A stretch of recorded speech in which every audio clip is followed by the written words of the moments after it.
Buongiorno, sono Emilio.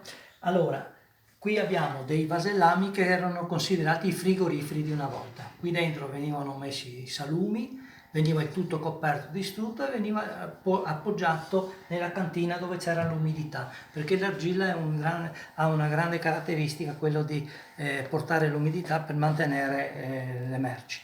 Poi qui abbiamo invece un vaso sempre di una età molto più vecchia, perché era anche più elaborato, perché era fatto solamente per le persone ricche.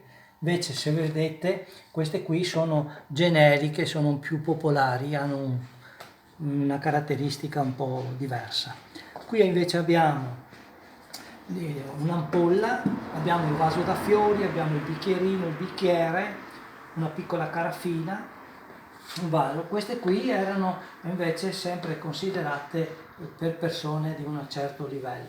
Poi invece qui abbiamo dei piatti che intorno al 1800 venivano fatti, però avevano la caratteristica di avere anche il nome inciso sul piatto, in maniera che a ogni componente della famiglia veniva dato il suo piatto e questo ne doveva avere cura, perché se si rompeva rischiava di non mangiare.